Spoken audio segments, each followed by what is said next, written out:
Okay. Yeah, so I was saying that we are looking at the growth and the importance of OD. So I was saying that why has OD grown? Why are people interested in issues to do with OD, or what has created this particular growth? So I'm saying the first thing that has created this growth is the issue of globalization. Okay? So because we are looking at new government, new leadership, new markets, yeah, because of that you find that organizations are forced to change because they have to conform with the culture outside there. Okay? So because of the new environment and international environment, this has also forced organizations to change. So that's one of the reasons why we are looking at again OD is because we are looking at issues to do with the globalization. Not only that, but because, yes. Can you say globalization is also affected by can you say that globalization is affected by opportunities and threats in the market? Yes, yeah, because I mean, how would you globalize if there are no opportunities? But also sometimes before you enter into a foreign market, you would want also to know what are the likely threats that you are to face in that country. Yeah, because if you make your own analysis and you see that in that particular country there are more threats than opportunities, so the question is, would you still take a business in that particular country? For example, think about a country that may be Ulingono, like Ukraine and Russia, and you have a business here in Malawi and you want to venture into the Russian market or the Ukrainian market. But now when you assess, when you do your market analysis, your Pestel analysis, you realize that no, there is a huge threat there that you see that because there are wars going on there, you can lose your life. So the question is, besides that opportunities are there, would you still take the risk to go? So yes, the issue of globalization is hindered or can be affected by the rate of opportunities and threats that you are likely to face. So yes, much as a business is a risk, but there are certain threats that you look at and say, this is something that I cannot manage to, still take the risk on it. So for example, as I gave an example of wars that are happening, you are not taking a risk to enter in such kind of markets.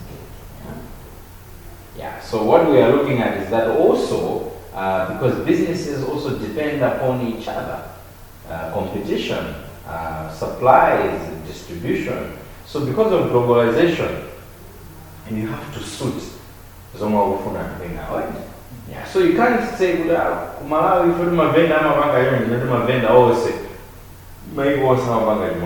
no. Yeah, so you may have to adjust certain things because you have to suit according to that particular environment. Remember, we said that one of the elements of OD is being what? Adaptive. So it means you have to adapt. So by being adaptive, we're looking at again, because of the issues of globalization, it means you are adapting to certain what? Situations. Okay? Yeah. Number two is the element of information technology. Information technology.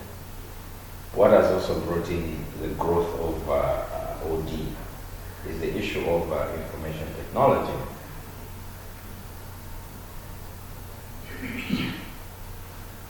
So we have seen that there is a high increase when it comes to e-commerce businesses, yeah, online businesses, yeah, and also this has meant that businesses have changed the way how they are doing things, yeah. That's why also you can see here that in Investor Freedom, it's not just about face-to-face classes, yeah, but we also have online classes, we have ODL classes, and we have these things that are busy recording. It's the use of information technology. So it means the videos that we are being recorded, they'll be uploaded. So those videos, again, is part of information technology. So it means as University of Lyon, they are also changing their ways of doing things. They are changing their operations. They want to suit with the environment. So we're looking at that also as part of OD, which is simply bringing about change. The third one is managerial innovation.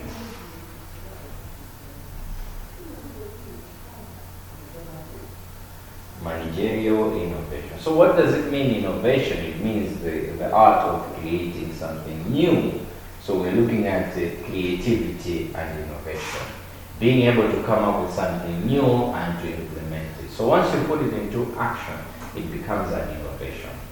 Yeah. So these two words are different. Yeah. Creativity and innovation.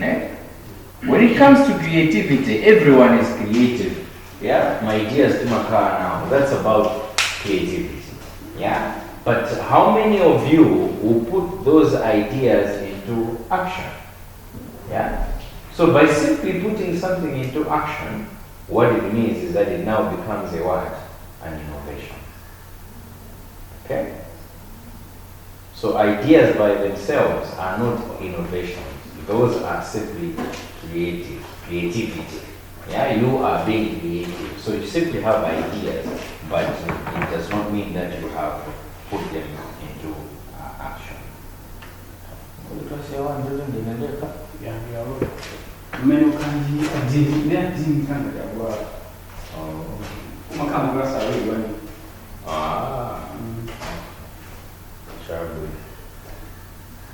All right. So what we are saying is that managerial innovation, we're looking at that innovations that managers will bring in the organization may also bring change. So what are these innovations? It can be issues of strategic alliance, yeah. It can be in terms of virtual corporations, which is just online, that's virtual corporations. Yeah. It can be new ways on how they think of production processes, yeah. So these are all ideas that people are basically coming up with. Those are innovations, right? For example, even Manobayet would know this one scanning a QR code. Those are innovations. People are coming up with new giant. Right? So these innovations, eventually what it means is that things are constantly changing. It means no longer will be saying, well, I don't room is there, no, it's just QR code we want to scan. As simple as that. Yeah. So these are innovations that we are talking about that have also brought about the growth in OD. So because of these new ideas, you find that organizations have also changed their ways of doing things. So let's go now to the importance, because you said growth and importance. So on the growth part, we're saying there are three things that have stimulated the growth of OD. We're looking at globalization, information technology, and managerial innovation. So we want to also look at, even in terms of how important is OD in the organization.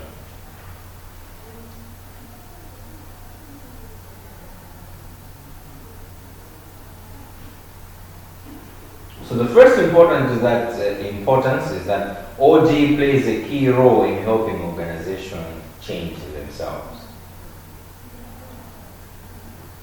OD plays a role in helping organizations change themselves.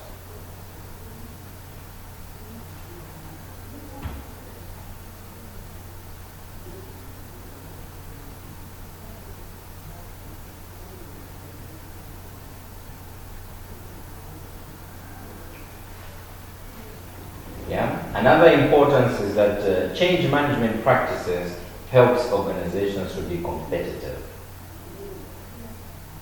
Because you're improving things, you want to become more and more effective. What it means is that by bringing in change, we are increasing also the chances of being competitive.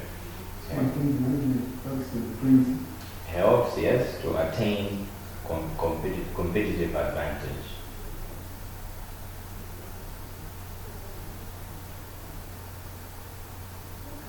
So that's another thing that we're looking at, is that it will help to provide a competitive advantage.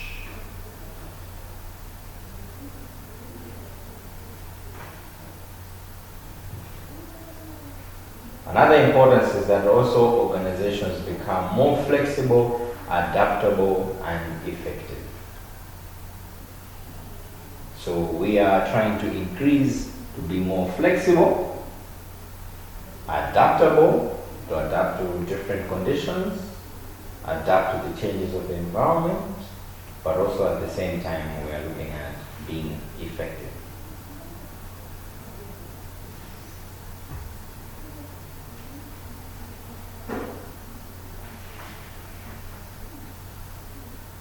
So basically, some of the importance that we are looking at. Yeah. The last one is that it can also provide the skills and knowledge necessary. It can provide the skills and knowledge. It can provide the skills and knowledge necessary for establishing effective interpersonal relationships.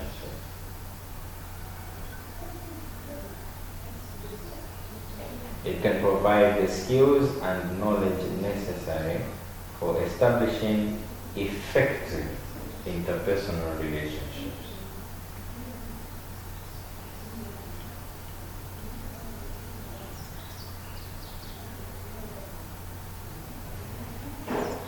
Yeah, so that's why we talk about issues of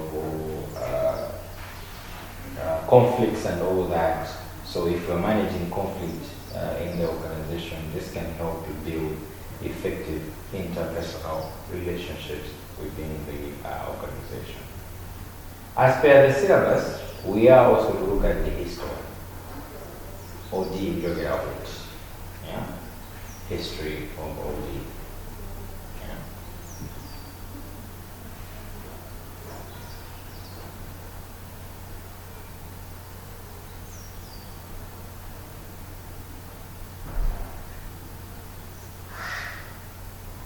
So the first historical background of OD starts from what is known as laboratory training.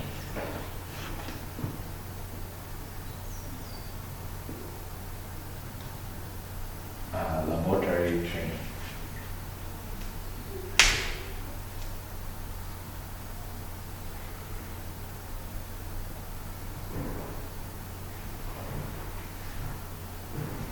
So what is involved in terms of this laboratory training? In short, the laboratory training is to do with the exercise which helps in terms of issues concerning team building. Yeah. So you have specific groups that are interacting within the organization and trying to learn from their own interactions. Eh? Yeah, so as they're interacting, we find that they're sharing ideas, they're sharing problems, they're sharing each other solutions to those particular problems. So we are looking at laboratory training as a good example where we are looking at issues on how we can build a specific team. Okay? So just some small notes for you just to remember what we discussed on this point. Is that these are small, unstructured groups. Unstructured? Yes, unstructured. Which means there is no formal way on how things are done in this particular group. These are small, unstructured groups in which participants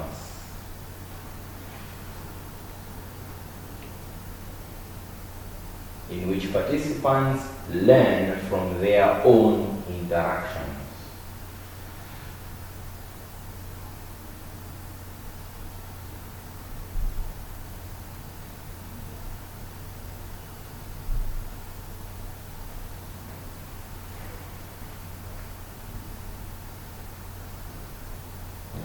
So I don't know whether in organization behavior you did talk about the two types of organization, which is known as the formal organization and the informal. So the informal is there for social purposes. But the question is an organization there to deal with social purposes? No. You are the objective where they want to be. But they still allow for people to have other groups besides Anshido Why? Because even Abraham Maslow says that it is one of the needs of the employee, social need. Eh? So, why is it important in a form organization? Because there are certain things that even people discuss. So that's what we're looking at, a typical example here. How do you also build a team? Is that you don't just look at the interactions that are happening within the organization, but even those that informal groupings, the unstructured groups, that you don't even have any mandate, they are still helpful because as people are chatting, you find that they are also sharing experience. For example, in Manadu, Dr. Amgadi Zongwe, now Bamba how do you approach your classes? What? We're sharing information. But whatever we share there is something that is also going to help him or is going to help me in the classes. Yeah, so that's what we're trying to say here as an example, is that these exercises also help to build as one particular team. So sharing or these interactions are the ones that also help us to shape in terms of our behavior. Number 2 is the action research.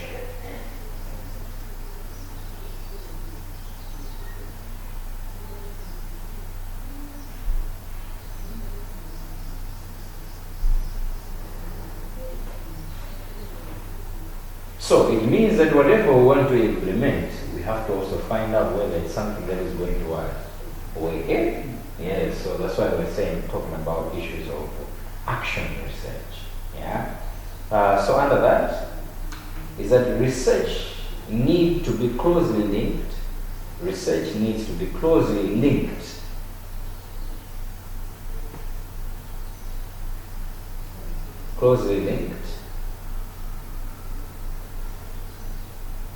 to action if organization members were to use it to manage change.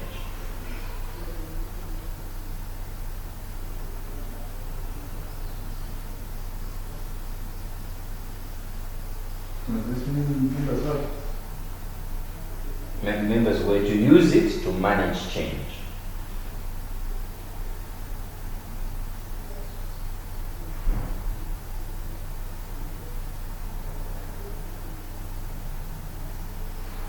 So the issue is, if you're implementing a change in a specific strategy, you may want to collect also information to say, okay, after we've implemented, what is the cause?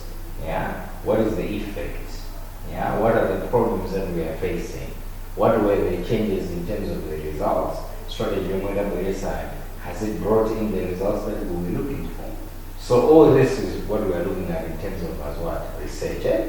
So in other words, we can say that research is something that is basically giving us what? Feedback, on what we are doing. So that information is very important, and we are looking at that as something that we use historically also in terms of OD. So some of the things that we apply in organizations, we have read somewhere because somebody did a what? A research. Yeah. So if they say this is something that works, for example, Henry Fair talks about the 12 principles of management. So for him, he thinks that all these 12 principles, if we apply them, it means the organization is going to be effectively managed. So these are principles that were tested and proved that they do what? They work. Yes. So in other words, someone can simply take those principles and apply them in their organization. Yeah? So the same also with OD, we are looking at that it has its history coming in again from action research, because we have observed, we have seen what has happened with other organizations. So this becomes as feedback information for us to know what we can also do as an organization. Number 3 are the normative approaches. Normative is coming from the word norms.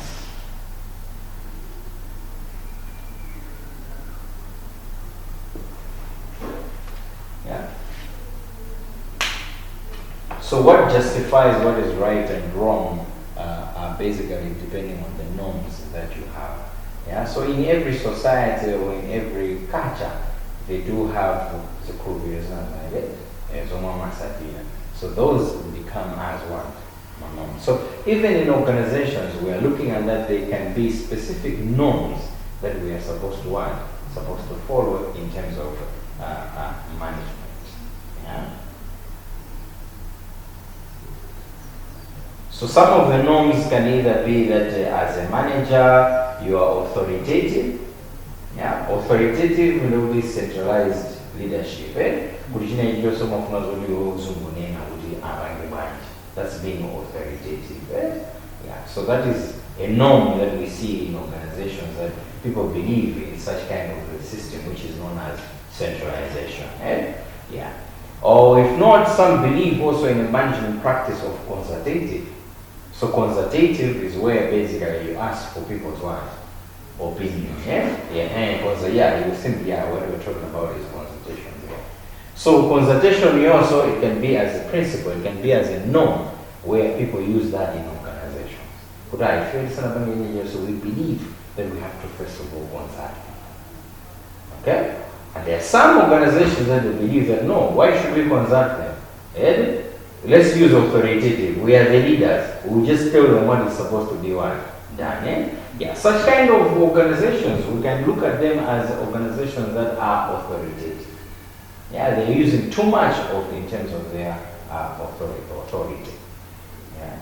So some believe in consultative, others also believe in participative. Yeah. Yeah. So participative, it means even in terms of making the decisions, we are also participating. It is possible for me to consult, because at the time of implementing the decisions, I do not take part of it.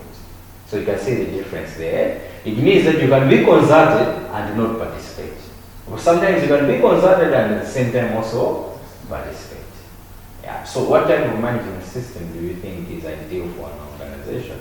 Would you believe in an authoritative, a consultative, or a participative? Consultative. Okay. Why? There might be some small details which I don't know. Yeah. But which can affect the change. True. So if I consult maybe I can get something to improve. True. But we have a problem usually, people that are higher offices, higher qualifications, I'm on zero ideas, right? So whatever they say, you normally look at them and say, this guy is saying something useless. Yeah, but it's almost, I think, if you don't have papers, you are nobody. Yeah, I have as in a doctor Mumbai, also, did you some more than or you and Harani, approve your filling doctor? Yes, so titles. Yeah. So because of that, you find when I get MSc, Sanga was Sanga yeah, so that's where the problem is. But yes, being consultative is very good. But also sometimes you should also understand that sometimes in an organization context, now I'm looking at it practically, that you have a problem and you need an immediate solution to the problem. Because when you're using consultative, what it means is that it's also very time consuming. Okay? Because it means entirely you are already what? Available. Could I should come and what? Consult you? Well, yes. So it's a long process, but also let's look at also in an organization. It's not all the time that everyone is available. So it means really that meeting and her career, there's a winner so a job, all sorts of things that can happen. Maybe are busy, so you find that even to consult everyone, sometimes may be it might be challenging. Yeah, not only that, but as I said, is that somebody is expecting you to act bomb. Yeah? Let's say, for example, when I'm signing a contract, client or where you reply. You say, no, wait, that big really guy. You can't do that. Because all he's looking for is good signing his leader. Yeah, so there are certain situations that yes, you can. That's why we say that in leadership, the best leadership style sometimes is also depend on different situational leadership. Yes, kuchine njo sinimaka based on many situation. Many scenario sinikanapangila mwina. I just have to use my authority. Well, no, I'm the manager, I'm making this approval whether you like it or not, that's a yeah? No room for also discussion anymore. So sometimes it depends on the situation. That's why I'm saying sometimes it's something to do with agents. You can't start saying, well, can you wait for me? You are annoying one for because now it is waiting for you to what? To act. Yeah. Hey, you're not also being efficient there as a manager. Yes, very true. Yeah.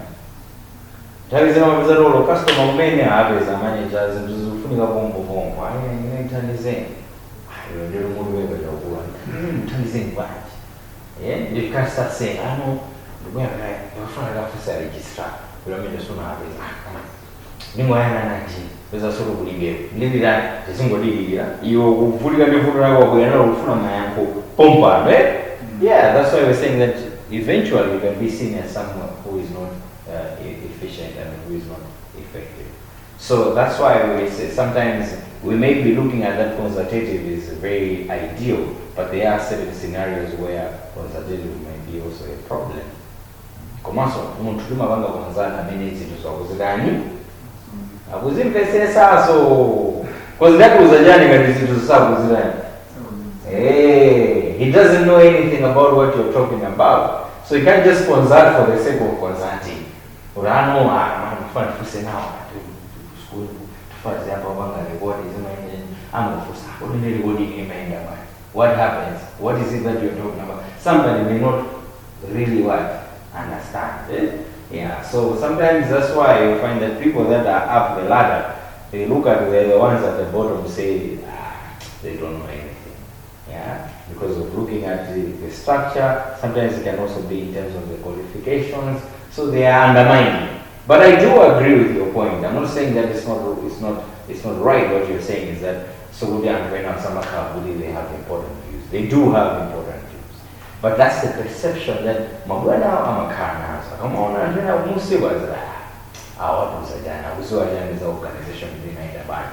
If it is an organization 20 years, what do they know? Yeah? So things like those will also blind in terms of our perspective of doing things.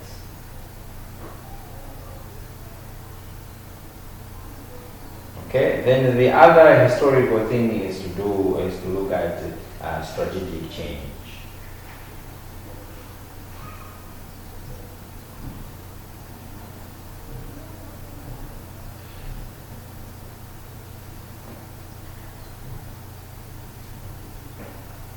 So that's where we are at the moment now. From the history where we're talking about laboratory trainings, and then we are looking at action research, and then we are also talking about the coming up of norms. Yeah, so the last one that we are looking at is also on strategic change. So that's where we are currently now, is that all that we are looking at is simply strategic change. So what does the word strategic mean? So what is the strategic human resource? What is the term? Oh, applied, yes, okay. So the word strategic simply means that, again, we are looking things basically in the long run, in the long term. Okay? Yes. So again, this strategic change that we are looking at is simply a change that we are trying to adapt in terms of the changes of the world, of the environment. Okay? Yeah. So how do we fit ourselves as an organization with the changes of the world, of the environment? Okay?